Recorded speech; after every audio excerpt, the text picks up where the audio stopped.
শীত চলে যাচ্ছে, সাথে সাথে সবজির স্বাদটাও চলে যাচ্ছে। যে কোনো সবজি শীতের সময় খেতে কিন্তু খুব ভালো লাগে। আসসালামু আলাইকুম, ওয়েলকাম টু উর্মিস কিচেন। সবাই কেমন আছেন? নিশ্চয়ই ভালো আছেন। আল্লাহর রহমতে আমরাও ভালো আছি।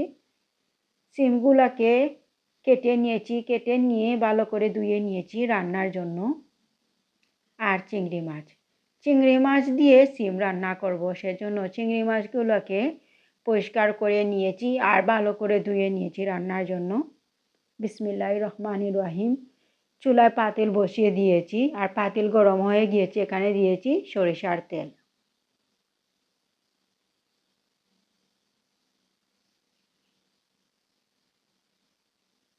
দিয়েছি পেঁয়াজ কুচি। সিম যে কোনোভাবে রান্না করলে খেতে কিন্তু খুব ভালো লাগে।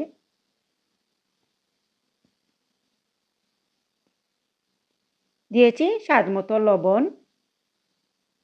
এখন নেড়ে চেড়ে পেঁয়াজটাকে ভালো করে ভেজে নেব, একটু লালচে কালার করে নেব, যাতে পেঁয়াজের কাঁচা ভাবটা চলে যায়। কিছুক্ষণ রান্না করার পর দেখুন পেঁয়াজের কাঁচা ভাবটা চলে গিয়েছে, পেঁয়াজ লাল হয়ে গিয়েছে একটু। এখন দিয়ে দিব গুঁড়া মশলা। এখানে দিয়েছি 1 চামচ হলুদের গুঁড়া, 1 চামচ মরিচের গুঁড়া, 1 চামচ ধনিয়ার গুঁড়া দিয়েছি, আর দিয়েছি একটু পাঁচফোড়ন। দিচ্ছি একটু পানি যাতে মশলাটা পুড়ে না যায়, সেজন্য। এখন নেড়ে চেড়ে মশলাটাকে কিছুক্ষণ কষিয়ে নেব। কিছুক্ষণ রান্না করে কষিয়ে নিয়েছি মশলাকে। এখন দিয়ে দিচ্ছি শিম।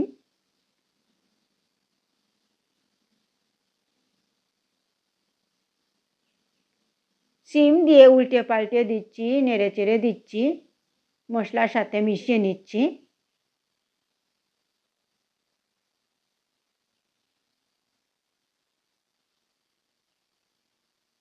এখন ঢাকনা লাগিয়ে রান্না করব।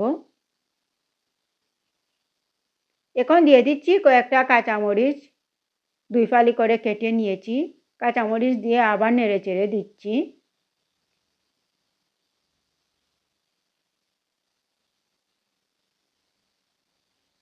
দেখুন কিছুক্ষণ রান্না করার পর শিমগুলা মজে যাচ্ছে, নেড়ে চেড়ে দিয়েছি।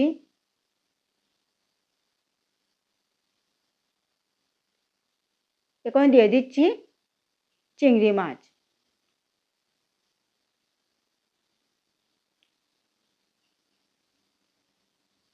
চিংড়ি মাছ দিয়ে আবার নেড়ে চেড়ে দিচ্ছি।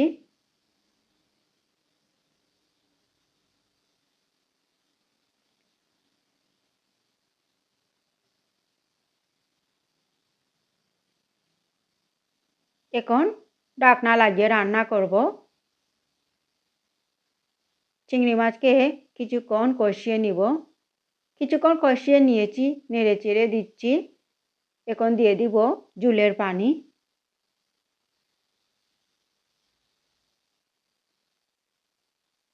এখন দিয়ে দিচ্ছি ঝোলের পানি।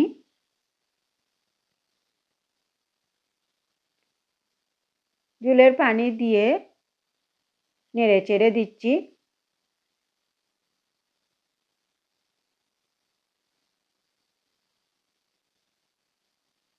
এখন ঢাকনা লাগিয়ে আরও কিছুক্ষণ রান্না করব।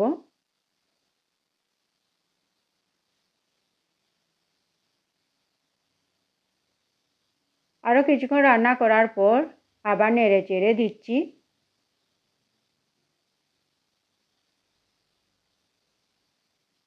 এখন দিয়ে দিচ্ছি ধনিয়ার পাতা। ধনিয়ার পাতা একটু বেশি করে দিয়েছি।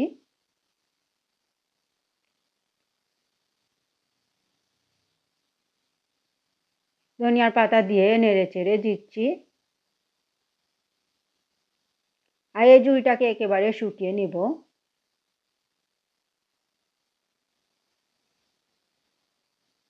এখন ঢাকনা লাগিয়ে আরও কিছুক্ষণ রান্না করব, যাতে ঝোলটা শুকিয়ে যায়। দেখুন ঝোলটা শুকিয়ে গিয়েছে। শিম দিয়ে চিংড়ি মাছ রান্নাটা আমার হয়ে গিয়েছে। এখন আমি চুলাটা অফ করে নেব। দেখুন আমি চুলাটা অফ করে নিয়েছি।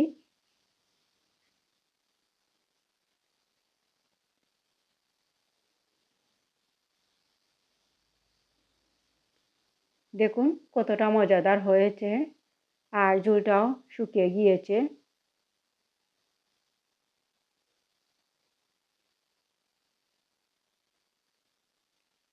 এখন মাটির হাঁড়িতে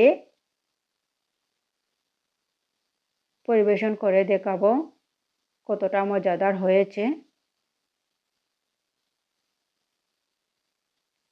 দেখুন কতটা মজাদার হয়েছে শিম দিয়ে চিংড়ি মাছ রান্না। শীত চলে যাচ্ছে আর সবজির স্বাদটাও চলে যাচ্ছে।